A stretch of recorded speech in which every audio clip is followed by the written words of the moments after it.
la impresión de una jerarquización de derechos, es que los derechos de libertad son los más importantes y los otros ni siquiera son derechos, se ha sustituido por una que a mí me parece muy importante, la inescindibilidad de los derechos humanos. Los derechos humanos son no más. Muy bien.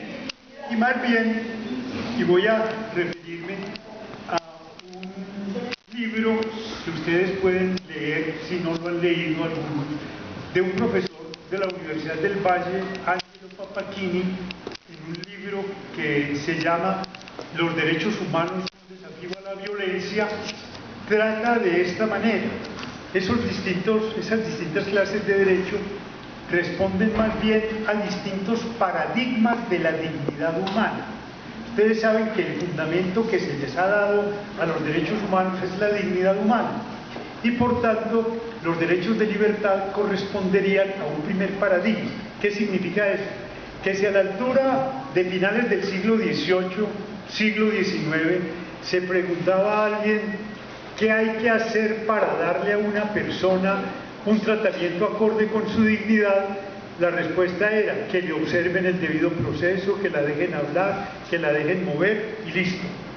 Aun cuando se esté muriendo de hambre, Pero los derechos humanos no son verdades matemáticas como pretendían los revolucionarios franceses de 1789, sino que son conquistas históricas. Históricamente van cambiando las necesidades que se detectan, las ambiciones, los anhelos, y se van convirtiendo en derechos históricos. Entonces hoy no podríamos decir a una persona que la dejen mover libremente y hablar libremente aun cuando no tenga dónde hablar, escribir libremente aun cuando nadie le publique lo que escribe, esa persona está tratada de acuerdo con su dignidad. Hoy dirían no, mientras esa persona no tenga satisfecha su necesidad de vivienda elemental, su necesidad de alimentación, sus necesidades de salud y sus necesidades de educación, no está siendo tratada de acuerdo con su dignidad. Y por tanto, los derechos económicos, sociales y culturales responden a un nuevo paradigma de la dignidad humana. Yo tengo a mano un librito, por cierto, dedicado a mí muy honrosamente, de Rodolfo Arango. Rodolfo Arango tiene este libro que se llama Democracia Social, cuya lectura yo les recomiendo, pero uno anterior que se llama Los derechos sociales fundamentales, donde va a demostrar, pero de manera rigurosa, primero que son derechos subjetivos, responden a una definición, a una noción rigurosa de lo que es un derecho subjetivo. Y segundo, que son exigibles, y que son exigibles incluso por vía judicial, salvo que su exigibilidad se da en circunstancias distintas a aquellos derechos de los que se llaman de primera generación, pero que son exigibles y que se encuentran en un rango idéntico a los llamados derechos de primera generación. De modo que se dio un gran paso en Colombia, con la Constitución colombiana de 1991, al establecer los derechos económicos, sociales y culturales que eran desconocidos en nuestra tradición constitucional, pero eso sí, la gente dice, y eso sí se está cumpliendo. En el derecho siempre se crea una brecha entre lo que es el derecho en el papel y el derecho en la vida. El derecho en la vida es el derecho que uno ve, que los ciudadanos ejercen y que se les garantiza. Para que esa brecha se supere, es necesario que haya exigencias ciudadanas, es necesario que haya democracia, es necesario que la gente tenga conciencia de que esos son derechos que hay que reclamar, de la misma manera que se reclama el derecho elemental a que me dejen hablar. Bueno, yo quisiera apuntar precisamente a la subjetividad que tiene que cruzar, y eso tiene que ser un tema transversal del individuo, el tema de la participación. Yo creo que no basta formarnos en capacitarnos, en educarnos, si en realidad no hay un interés por participar. O sea, hay muchas personas educadas, facultadas para participar, pero en realidad quienes quieren participar. O sea, tendría que pasar por ese tema subjetivo de si bien estoy facultado para participar, ¿cómo quiero participar? ¿Quiero participar o no quiero participar? Y es precisamente, así como se heredan esos mecanismos y esos roles de pobres, ricos, de educativos, también se hereda esa desafección política que nos ha marcado como país toda la vida. O sea, no basta leyes, porque sabemos que Colombia es el país, yo creo que más leguleyo de todos, leyes y mecanismos de participación, porque ahí están. Pero ¿cómo los utilizamos? Hay una desafección política y un desinterés pues profundo en la sociedad con la política y la participación. Y entonces de ahí viene mi pregunta, o sea, hay comunidades participando y organizándose, pero cada vez también hay un lenguaje y un atropello desde la administración y desde la alcaldía y desde el mismo gobierno. Y de la misma comunidad. Volviendo a esos espacios de participación que se creen autónomos y en sucursales también de esa participación, que terminan reproduciendo en los mismos conjuntos, en las mismas comunas, en los mismos pueblos, los mismos diálogos, los mismos discursos tecnócratas a los que usted hacía referencia. Entonces la participación ahí se desdibuja y uno cree que la gente está participando. Pero entonces, ¿en qué medida es eso y no una reproducción del mismo sistema, de la misma Constitución de 1886, aún con los mecanismos? Yo creo que es como el caballo de Troya y la participación para seguir reproduciendo lo mismo, aun cuando las comunidades se creen participativas y activas, pero ¿en qué medida yo lo considero una sucursal que tristemente se están volviendo sucursales de la misma lógica nacional que se está viendo pues en el país y más acá en Medellín, que yo creo que sí hay ejemplos de eso? Entonces es eso, cómo combatir esa colonización que se está haciendo de esos escenarios, cómo combatir la colonización que se está haciendo pues como de esos escenarios que se creen participativos.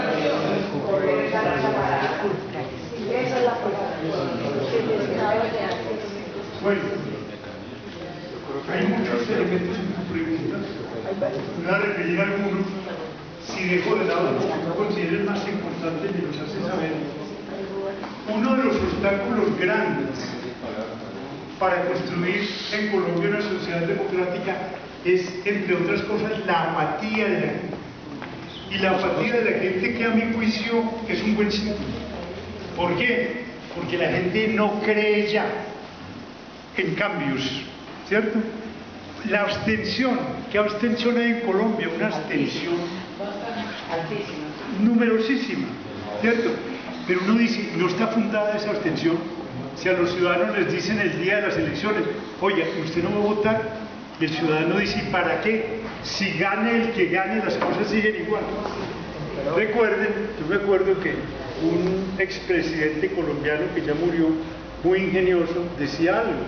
En el momento en que se criticaba a las llamadas democracias reales de Europa Oriental y se decía, qué pantomima, qué comedia es eso de las elecciones en un estado donde hay partido único y por tanto las elecciones son como la carrera de un solo caballo.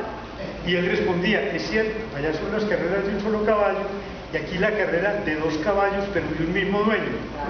Claro, ¿por qué? Porque eso era el bipartidismo colombiano. ¿A quién le importaba que hubiera ganado el Partido Liberal o el Partido Conservador? A nadie, por una razón. Recuerden ustedes, ¿por qué fue posible el Frente Nacional?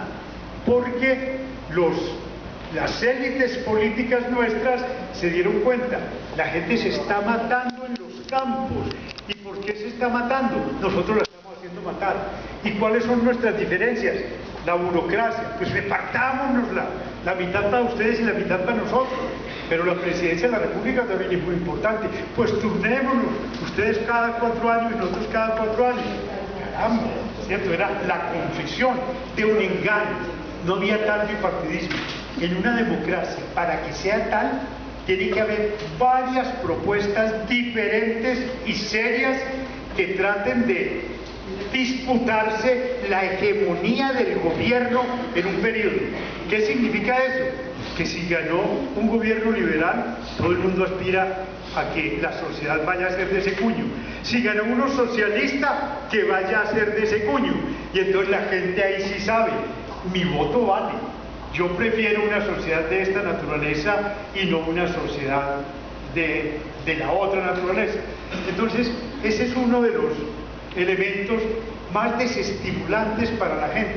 Yo no soy partidario, y lo digo pues con mucho respeto por el gobierno, de la unidad nacional. Todos estamos de acuerdo en todo, todos estamos de acuerdo en todo, eso es un imposible, y la política se acabó. La política es una actividad de lucha, donde cada uno lucha porque sus puntos de vista prevalezcan, y que la gente sepa que los puntos de vista de derecha y los puntos de vista de izquierda son diferentes, y que entonces decida cuál de las dos le parece que debe prevalecer en el país.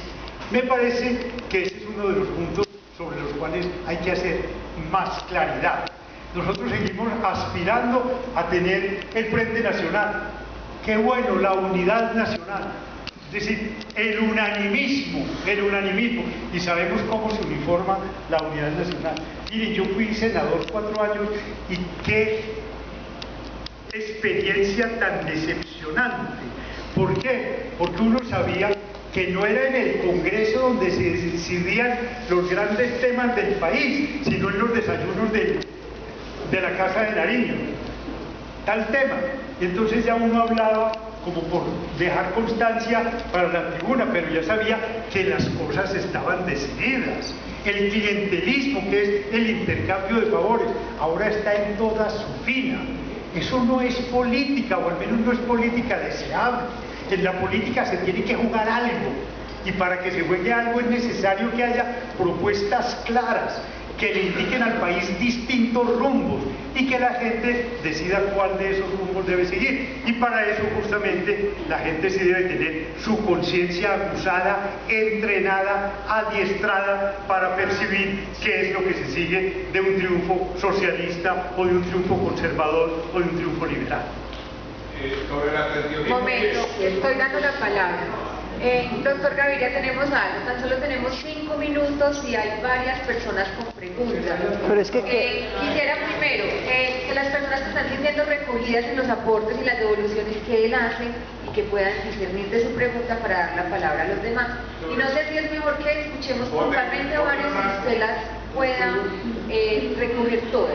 A mí me parece que se dispersa mucho, la atención se pierde. Entonces, la mano a 2 preguntas más, y a los demás se les entrega papelito, la recogemos en el papel, y al final, al momento de las conclusiones, se puede hacer ese cierre de preguntas. pero no quedó la respuesta de ella quedó incompleta de lo que ella estaba planteando. Lo que aquella niña estaba planteando no se tocó bien sobre la impregnación, las oportunidades de la impregnación de las oportunidades de los políticos en medio de las comunidades. Así. Muy bien, escuchamos a la compañera.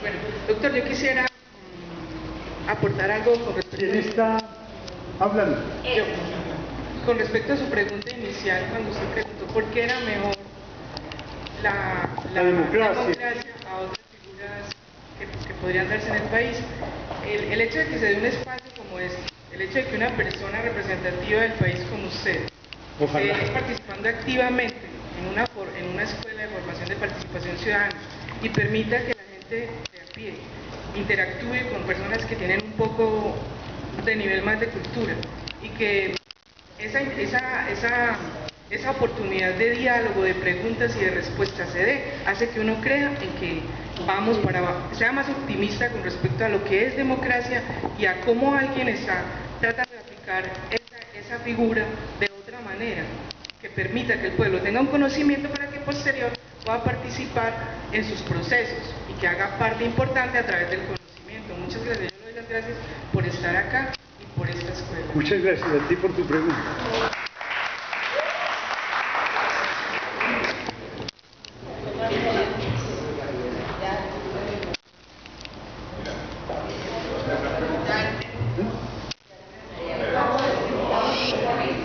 Yo quisiera que usted nos hablara en la participación del voto en blanco, que estamos hablando de elecciones y ya Claro. Miren, Yo considero el voto en blanco una opción no solo legítima, sino necesaria. Yo creo que muchos de ustedes han leído la novela de Saramago, que se llama Ensayos sobre la lucidez, de cómo en una sociedad autocrática, dictatorial, totalitaria, empieza a temblar el establecimiento por los votos en blanco. ¿Qué es eso que la gente está votando en blanco? Eso es una manifestación de inconformidad bastante significativa. Algo más, es muy bueno que al voto en blanco entre nosotros se le haya vinculado cierta importancia grande en determinados eventos, como por ejemplo en los referendos, en las revocatorias al poder de los gobernantes, etcétera, en el sentido de exigir un determinado umbral y un determinado número de votos para que se produzcan efectos.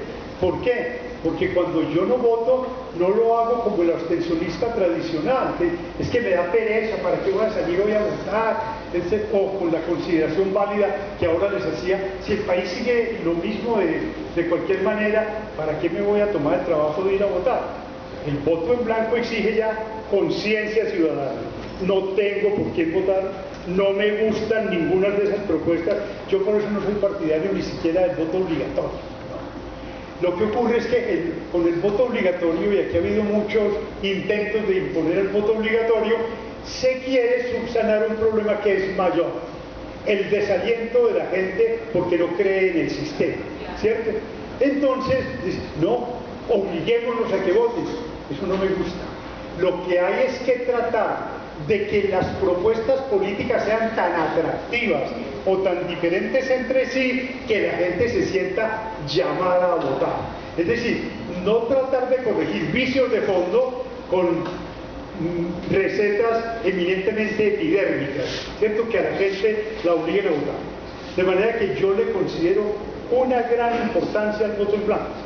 Ya se ha visto en distintas sociedades e incluso entre nosotros parcialmente el gran avance que constituye el voto en blanco por los resultados que se producen cuando los ciudadanos conscientemente, es que el que vota en blanco no lo hace automáticamente, sino que dice aquí no hay por quién, no me gustan los candidatos, no me gustan esas propuestas, el país va a seguir siendo lo mismo, por una razón, y esto tiene que ver también con la pregunta anterior, es que fíjense, yo me ratifico en lo que al principio les dije, que eso en muchos sectores me lo cobran a mí muy caro, porque yo digo, no hablemos de democracia colombiana.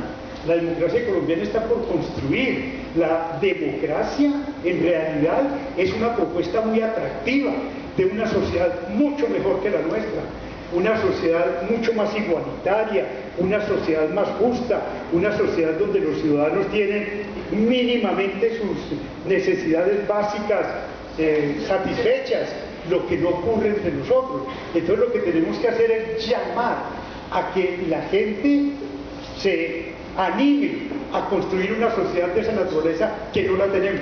Con esto termino. Les voy a decir esto. Un libro, uno de los últimos de Amartya Sen, es un libro muy recomendable. ¿Por qué? Yo les voy a hacer una confesión.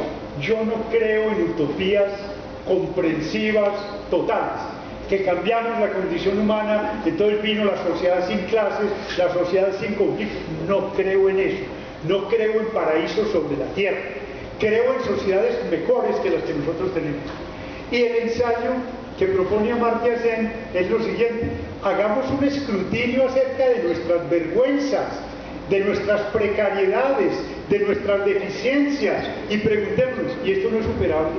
Por ejemplo, nosotros preguntarnos, en Colombia todavía hay miseria, ¿y de qué manera? A pesar de que las piruetas estadísticas tratan de ocultarla, hay miseria, pobreza absoluta, y uno dice, ¿y no hay sociedades donde no hay pobreza absoluta? Claro, ¿y por qué entonces no erradicamos la pobreza absoluta? Y pobreza a secas hay muchísima. ¿No sería posible reducir la pobreza en Colombia? ¿No sería posible que hubiera más empleo como lo hay en otras sociedades? Entonces, hacer un escrutinio de nuestras vergüenzas, porque esas precariedades nuestras son vergüenzas, y preguntarnos, ¿no las podemos superar? Claro que las podemos superar, porque otras sociedades las han superado. Miren, les hago una última consideración, y les advierto, soy partidario del proceso de paz, a pesar de que pertenezco a un partido de oposición. Considero importante la decisión del presidente Santos de convocar una mesa de diálogo. Me gusta que haya eso, que haya una mesa de diálogo. Pero, eso sí, fíjense ustedes en una cosa tan elemental. La gente muy contenta porque se llegó a un acuerdo en el primer punto. Yo digo, ¿era necesario que hubiera una guerrilla para hacer una reforma tan elemental en el campo, cuando en realidad todo el mundo percibe la inequidad nuestra en toda parte, pero especialmente en el campo? Pero eso pertenece a una vieja tradición nuestra. Los maestros anualmente tienen que hacer paro para que les reconozcan salarios que no les han reconocido, para que les reconozcan reconocimientos, perdónenme la redundancia, por ascensos en el escalafón que están pendientes. Y entonces para eso tienen que traumatizar al país, dejando sin educación 2 o 3 semanas o hasta un mes. ¿Por qué? Porque aquí, mientras no se apeguen al bien de hecho, a la gente no le hacen caso, ¿cierto? Expone sus derechos y los expone limpiamente. Este derecho mío es legítimo, es claro, pero eso sí, si usted no tiene detrás un grupo de presión, no se lo reconoce. Eso pertenece a eso. ¿A ustedes no les parece eso? Que este acuerdo sobre el campo yo lo aplaudo desde luego, pero era necesario que una guerrilla le dijera al gobierno, tiene que hacer esto, y ahora el gobierno, uy, así sí se va a transformar el campo colombiano, ¿y acaso no lo había visto antes?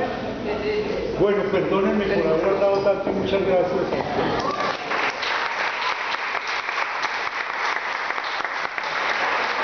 Agradecemos al doctor Gaviria. Las personas que tengan preguntas por hacer, estoy pasando con papelitos para que al final de la jornada se las pueda responder. Bueno, muchas gracias. Sí les pedimos que por favor comprendan este tema de las preguntas. Debemos cumplir con una agenda programada, entonces esperamos que podamos continuar con la temática que continúa. Antes de esto, agradecerle especialmente a todos ustedes por el interés prestado hasta el momento, y en especial al doctor Carlos Gaviria Díaz por compartir sus conocimientos y sus saberes con nosotros y con los líderes de la Comuna 10 La Candelaria tan interesados en este tema. A continuación, invitamos al doctor Jaime Rafael Nieto López, sociólogo de la Universidad de Antioquia, magíster de la Universidad en Ciencia Política y doctor de la Universidad Pablo de Olavide en el tema Pensamiento Político, Democracia y Ciudadanía. El doctor Jaime Rafael Nieto nos hablará del tema Formación Ciudadana y Participación Comunitaria en Contextos de Conflicto.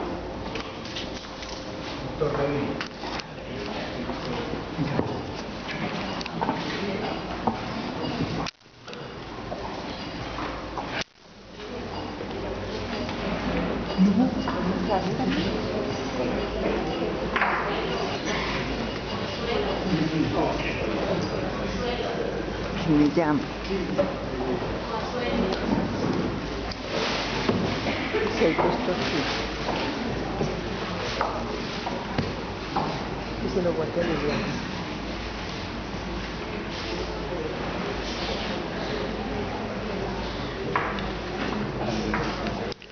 Pero Carlos Gaviria se queda hasta qué hora se queda. Muy bien, buenos días a todos y a todas.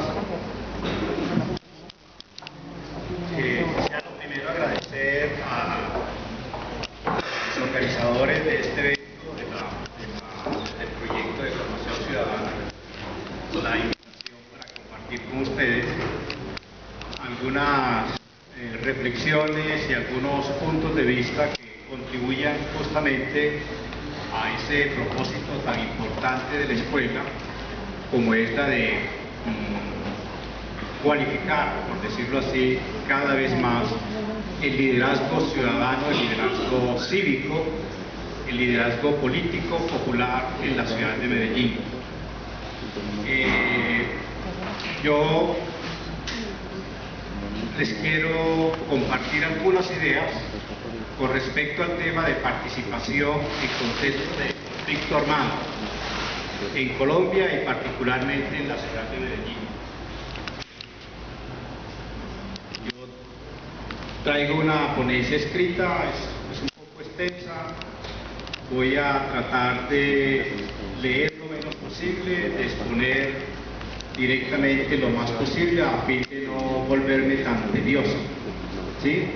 Y de poder aportar con la mayor claridad posible también los puntos de vista que quiero poner a consideración de ustedes en este importante espacio. Después de esta rica y vigorosa exposición del doctor Gaviria, uno podría decir que es prácticamente poco lo que habría que aportar. Sin embargo, creo que justamente por el carácter de su exposición, muy reflexiva, muy crítica, muy abierta, nos permite entablar un diálogo con él, con su presentación, repito, y entablar un diálogo asimismo con las experiencias, algunas ya pensadas, reflexionadas por ustedes mismos y otras por la academia. Primer punto que me parece importante considerar, el punto de la participación.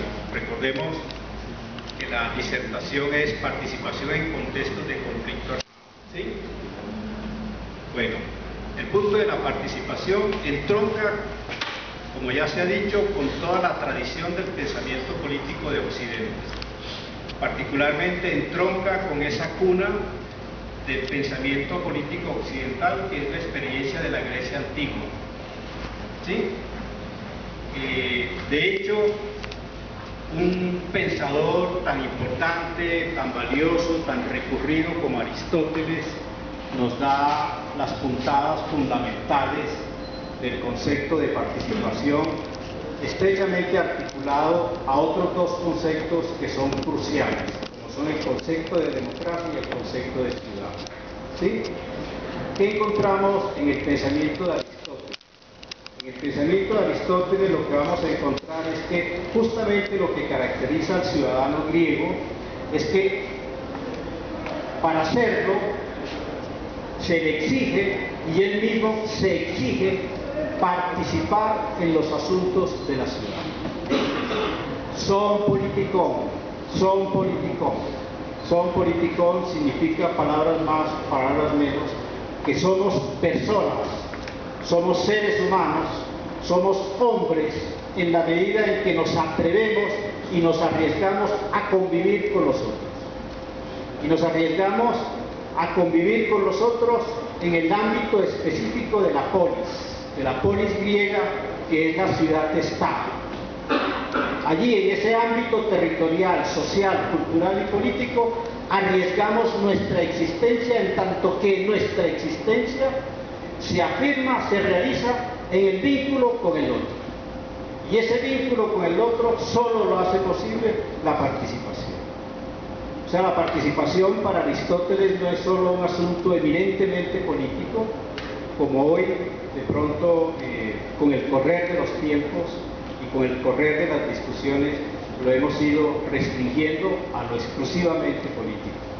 Para Aristóteles tenía un sentido político, pero también un profundo sentido sociológico e incluso antropológico. El ser en la ciudad solo puede realizarse, solo puede consumarse en el ejercicio de la participación, en el lazo social con el otro, en la construcción, en la existencia dentro de la polis. Por fuera de la polis, también lo dice en este bellísimo libro sobre la política, por fuera de la polis solo se puede ser o un dios o una bestia, pero no un ser humano. El ser humano se define en referencia con la polis, en referencia con la ciudad, en referencia con el otro, ¿sí? Por eso yo a veces pienso que cuando hablamos de democracia participativa, que fue un término que se puso muy de moda, no solamente en Colombia, sino en el mundo. Recordemos que los años 80 son cruciales en la historia política contemporánea del mundo, porque son los años del derrumbamiento, del colapsamiento del famoso muro de Berlín, pero coincide también en los años 80 con el colapsamiento de las dictaduras militares o de los gobiernos autoritarios en América Latina, ¿sí? Y como contrapartida de ese colapsamiento, tanto en el este como en el oeste, la contrapartida de ese colapsamiento desde el punto de vista político fue la irrupción, el protagonismo de la sociedad civil, conjugando el verbo de la democracia participativa.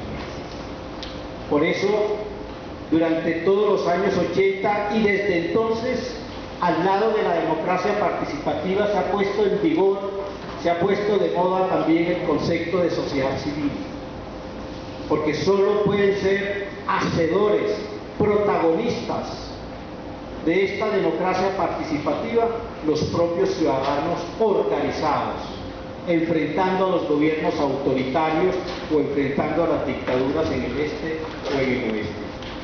Por eso, hoy, cuando hablamos de democracia participativa, a mí me parece escuchar una suerte de pleonasmo, porque la democracia es, por definición, participación. Es participación. No hay democracia que no sea participativa. Democracia que no sea participativa realmente puede ser cualquier otra forma de gobierno, aristocrática, tiránica, plutocrática, pero no es nunca democracia, porque la democracia ya en sí misma encierra como sustancia viva de ella misma la participación. De pronto, ampliando un poco las palabras, podríamos decir que justamente la forma como los ciudadanos conjugan la democracia, realizan la democracia, es a través de la participación. No hay otra forma real de conjugar la democracia cuando estamos hablando seriamente de ella, si no es a través de la participación. Pues bien, parece que en esta consideración gruesa, general, convergiéramos muchas formas de pensamiento, muchas corrientes políticas, muchos movimientos ciudadanos, muchos movimientos sociales, muchos poderes y parapoderes, porque ha sido tan amplio el consenso generado alrededor del tema de la democracia participativa que de ella habla la izquierda, la extrema izquierda, el centro, la derecha, los paramilitares, las guerrillas.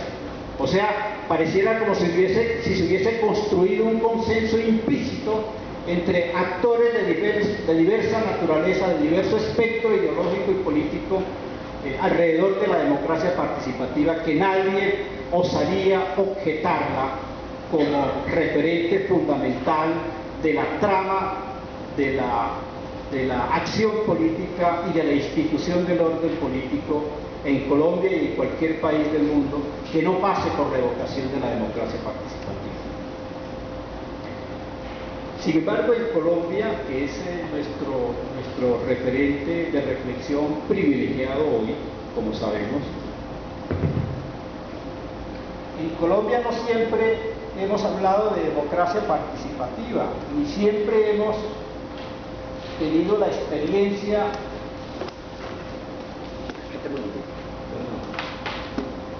Gracias.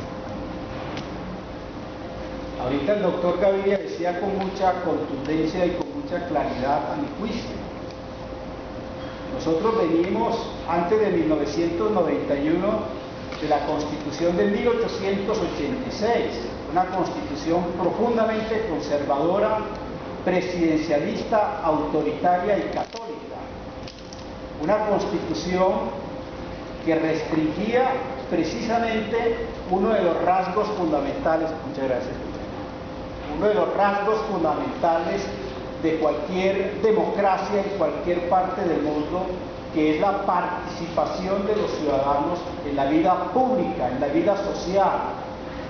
Lo que se consagró en la Constitución de 1991 no fue solo un ciudadano, si se puede llamar así, un ciudadano perteneciente a un solo credo religioso, sino un ciudadano, digámoslo así, prácticamente marginal, una suerte de ciudadano, ¿cómo se dice?, caricaturesco, cuyo ejercicio de la participación se remitía exclusivamente al ejercicio del sufragio universal, que todavía no era ni siquiera universal hasta muy recientemente con la dictadura de Rojas Pinilla.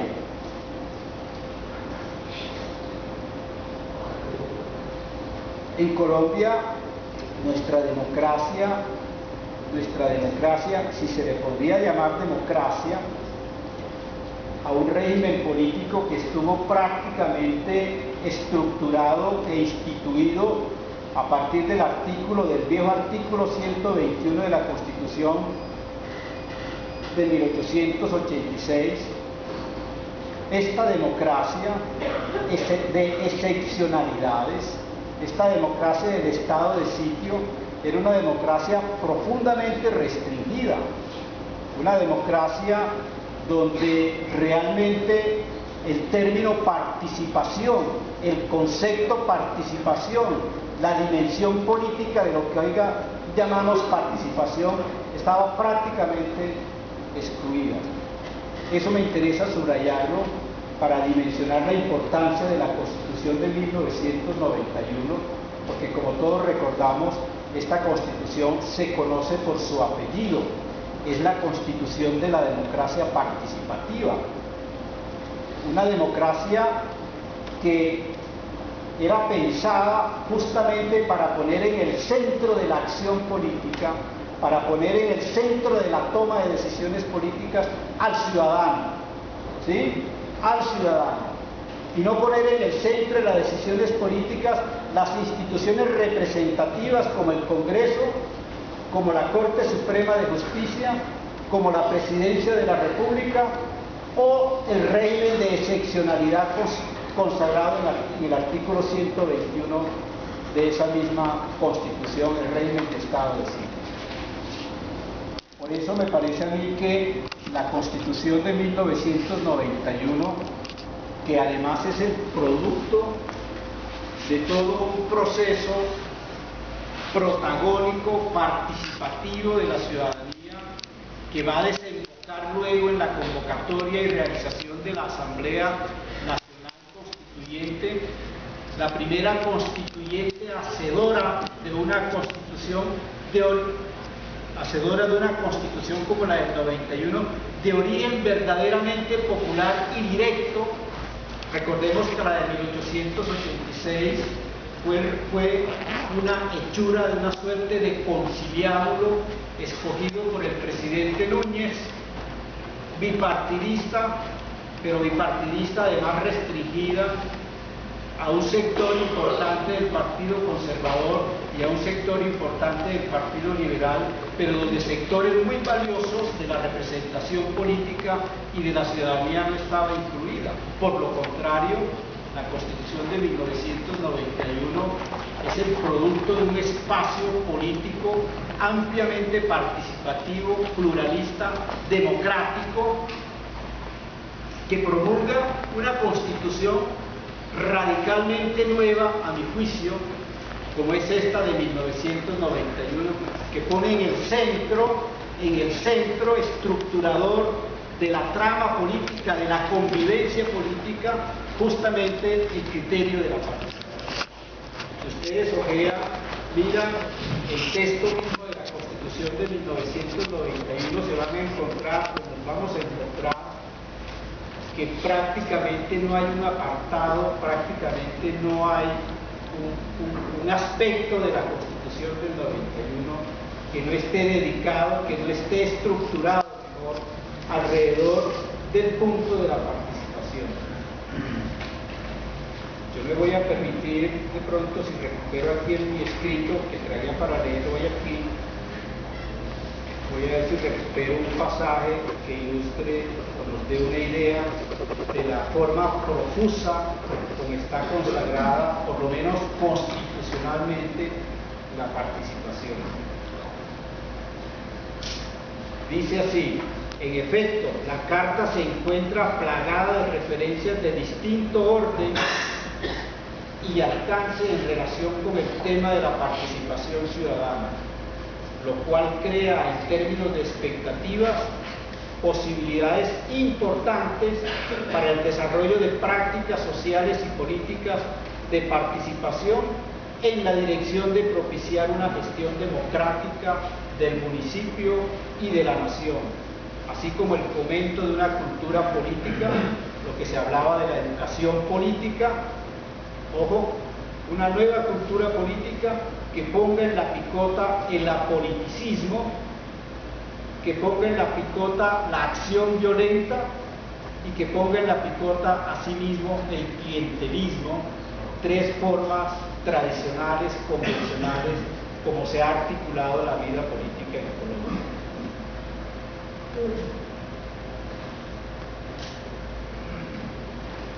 Veamos algunos a manera de ilustración.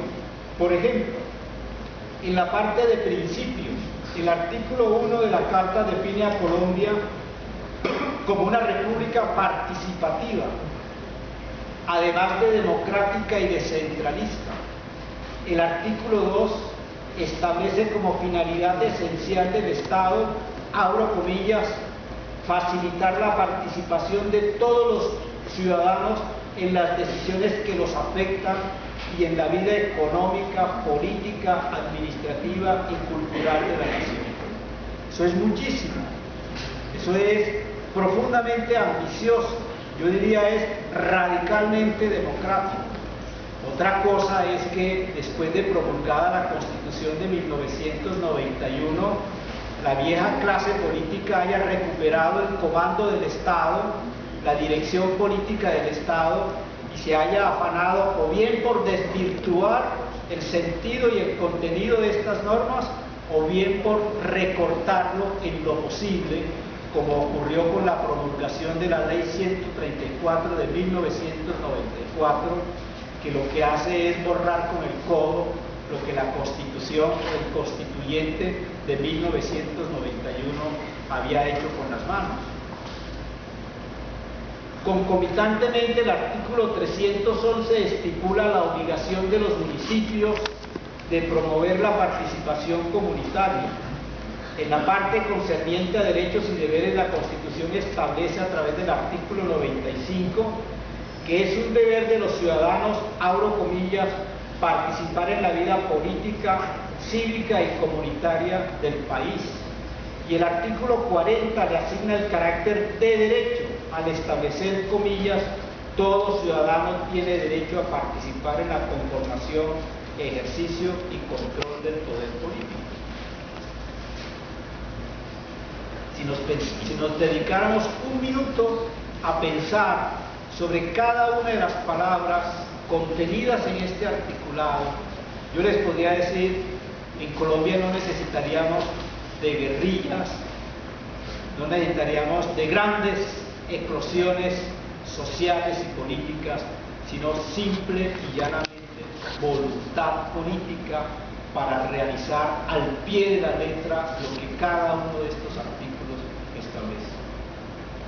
Los artículos 154 y 155 y el 106 consignan la iniciativa popular legislativa de la cual nos hablaba el maestro Gaviria, con otra forma de participación ciudadana.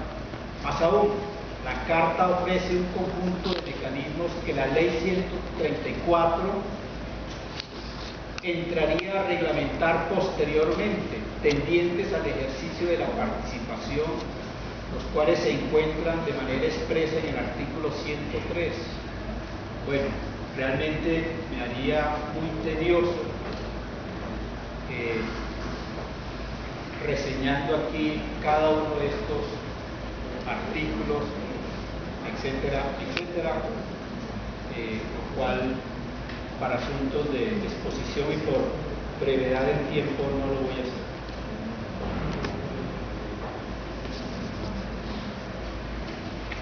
Quiero en ese sentido decirles que en Colombia, desde el punto de vista institucional, desde el punto de vista constitucional sobre todo, tenemos las condiciones políticas para profundizar la democracia en un sentido participativo. Pero como todos sabemos, y como se señaló en la exposición del profesor Gaviria anterior, no es suficiente con tener un marco constitucional e incluso no es suficiente con tener un diseño institucional que haga posible el ejercicio de la democracia participativa. Para ello es necesario un conjunto de condiciones, de prerequisitos, de prescripciones, como se decía también hace un momento, y que no tienen que ver ya no con el Estado, que no tienen que ver con las instituciones políticas propiamente dichas, sino que tienen que ver fundamentalmente con el protagonista, con el actor, con el sujeto que puede dar fuerza, contenido, realización a eso que está diseñado constitucional e institucionalmente, el ciudadano. ¿Sí? Yo creo que desde que fue promulgada la Constitución de 1991, el desafío que tenemos como nación, el desafío político principal, es cómo construimos sujetos políticos educados en el ejercicio de la democracia participativa. Ese es el gran desafío que encaramos. Cómo formar ciudadanos que tomen en sus manos ese instrumento de acción y de transformación política como lo ha sido la Constitución de 1991 y hagan posible no solo su realización, sino que impidan la distorsión que el propio Congreso y los jueces de la República le han hecho desde que fue promulgada en 1991. Ese es el desafío número uno. Aquí juega un papel fundamental la educación.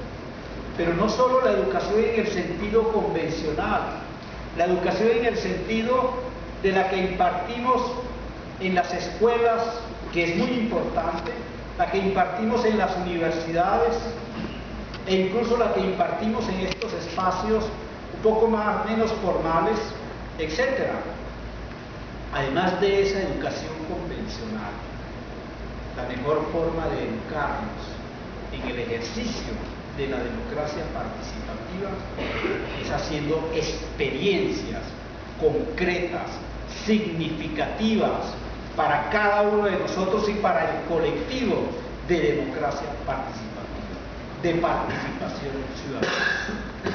De lo contrario, simplemente hablamos de democracia participativa y de participación como un discurso más, como una retórica más. El ser, la persona no es solamente el pensar. El ser, la persona es el pensar y el hacer. Y en el hacer aprendemos. Aprendemos tanto como en las aulas convencionales. En la experiencia concreta vamos identificando cuáles son los obstáculos reales que enfrentamos para realizar plenamente el ejercicio de la participación. Vamos identificando cuáles son los poderes, cuáles son los parapoderes, cuáles son los actores institucionales y no institucionales que están decididos a evitar que nosotros realicemos el ejercicio de la participación. Por eso, en Colombia necesitamos potencializar la educación y la participación, pero también en este segundo sentido, ¿sí? Y potencializar la participación en este segundo sentido como experiencia real, ¿sí? No la vamos a hacer en el vacío, ni vamos a partir de cero desde 1492, cuando el europeo español pisó estas tierras y pensó que América, particularmente lo que hoy llamamos América Latina, era una simple prolongación de Europa, inmediatamente, y quiso imponer su cultura, su mundo de vida a los aborígenes primero y después a la población afro traída del África, encontró las primeras formas de participación de la gente, formas de participación expresadas concretamente como resistencia al poder que quiere controlarlos, someterlos a su propia voluntad y a su propio designio. Desde entonces, esta es mi tesis, desde entonces, desde 1492, en las formas de rebeldía indígena, en las formas de palenques y cimarrones, en las formas de batallas de independencia de comienzos del siglo XIX, en las formas de batallas contra el liberalismo, ¿cómo se dice? Ese liberalismo típico de hoy, del hoy neoliberalismo, laissez-fairista, en las formas de las protestas de las sociedades democráticas contra ese liberalismo laissez-fairista de mediados del siglo XIX. Recuerden las sociedades democráticas, la insurgencia de las sociedades democráticas contra el gobierno de Obando en 1850, y que pasan luego por la irrupción del movimiento obrero heroico en Colombia en los años 20, cuyo símbolo emblemático definitivamente fue la famosa masacre de 1928, pero que sigue en las distintas formas de confrontación y de luchas de autodefensas campesinas en el contexto de la violencia de 1948 a 1957, hasta prolongarse hoy en los modernos y más contemporáneos movimientos sociales de negritudes, de indígenas, de población LGTB, de mujeres, de jóvenes, articulados a viejos movimientos de protesta como el movimiento sindical, el movimiento obrero, el movimiento campesino, etcétera, etcétera. Un eje rojo que atraviesa toda nuestra historia desde el siglo XVI hasta hoy. Ese eje rojo se llama resistencia popular a los poderes y a los parapoderes extranjeros, locales o nacionales. Ese eje rojo de la resistencia ha sido el nicho que ha posibilitado la multiplicidad, variedad, pluralidad de formas de participación. Es verdad que no somos lo más avanzado, lo más cualificado en ese sentido en América Latina. Es más, si hoy hacemos un diagnóstico crítico y de alguna manera negativo sobre la participación en Colombia y la precariedad de la democracia participativa en Colombia, se debe justamente a un débil expresión en el presente de ese hilo rojo de la resistencia popular a finales del siglo XX y comienzos del siglo XXI. Hoy tenemos expresiones muy concretas de esa resistencia como participación en el marco, en el contexto de la situación política colombiana. Hoy lo tenemos, hoy lo podemos presenciar en las marchas por la defensa de la salud, en las marchas por la defensa de los derechos de la mujer, en las marchas, etcétera, podemos enunciar. Pero no nos podemos hacer ilusiones, no nos podemos hacer ilusiones. El sujeto popular, participativo de la resistencia en Colombia, con vocación emancipatoria, democrática, es aún muy débil. Todavía tenemos problemas incluso para articular de una manera coherente, ya te doy la palabra, de una manera coherente, de una manera sistemática, esta dimensión de la participación popular de base con las formas de participación política e institucional. Todavía, por ejemplo, tenemos una izquierda muy superestructural, muy institucional, una izquierda que le falta arraigarse más en esta dinámica popular, pero también aún tenemos una dinámica popular fragmentada, precaria, que no encuentra la forma de articularse políticamente a una izquierda ávida de transformación democrática de este país.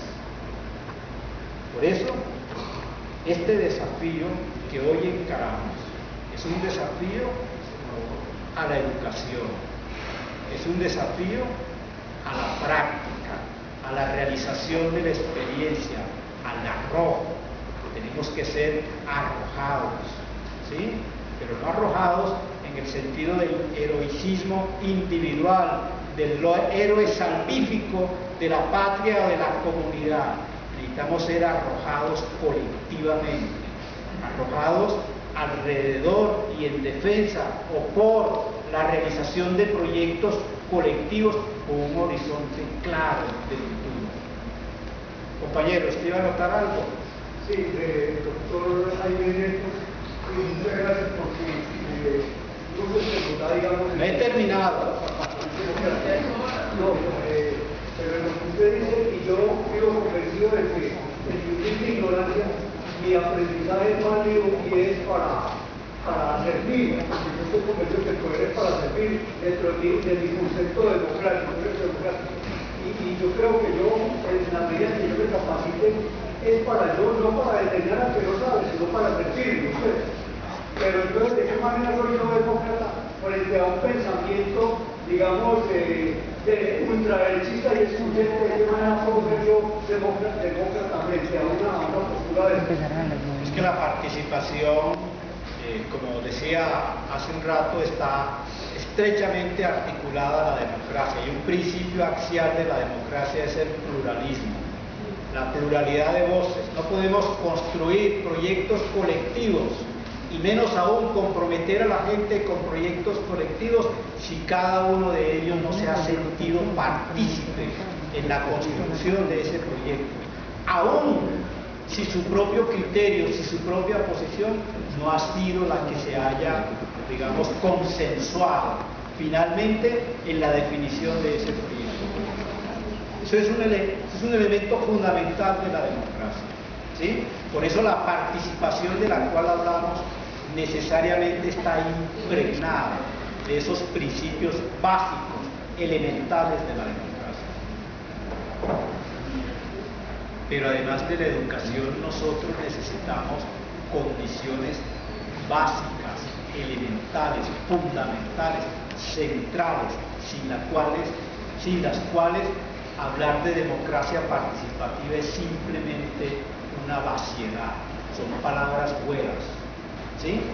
El doctor Gaviria decía con mucha claridad, dentro de esas condiciones básicas, fundamentales, está la garantía de los derechos económicos y sociales, eso que los teóricos hoy llaman la garantía del ejercicio de los derechos de ciudadanía social, que yo tenga asegurada una vida digna, mínima, básica, que me haga posible sacar tiempo para estudiar, no estar azotado mentalmente, desesperado anímicamente por ver dónde voy a conseguir el trabajo de día a día, que eso esté resuelto y me permita mentalmente, anímicamente pensar los problemas de mi ciudad, de mi comuna, del país, crear propuestas, construir propuestas, poder interlocutar con los otros, generar opinión pública, escribir un artículo, convocar a una conferencia, generar un público social, que es el ethos, que es el plasma sobre el cual es posible que se configure, que se ejercite la democracia y por consiguiente la participación.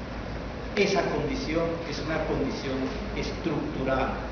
En nuestra Constitución de 1991, como buena parte de ello, eso está planteado aún como una promesa, como un horizonte de futuro, como algo por realizarse, ¿cierto? Pero hay una condición que es central, que es fundamental. Y en esta me quiero dedicar en los últimos minutos porque creo que ya se me ha ido acabando el tiempo. No hay democracia, y menos aún no hay participación. Desde Aristóteles lo sabemos. Pero no miremos solo a la cuna de la cultura occidental, miremos a los chinos, miremos a las comunidades precolombinas antes de la llegada del europeo, español y portugués.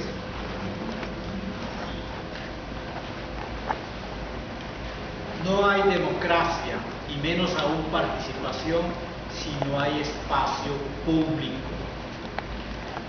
Sin espacio público, lugar, referentes, donde yo pueda interlocutar, hablar, criticar, comunicar con el otro, no es posible que pueda existir la democracia, no es posible que pueda existir la participación.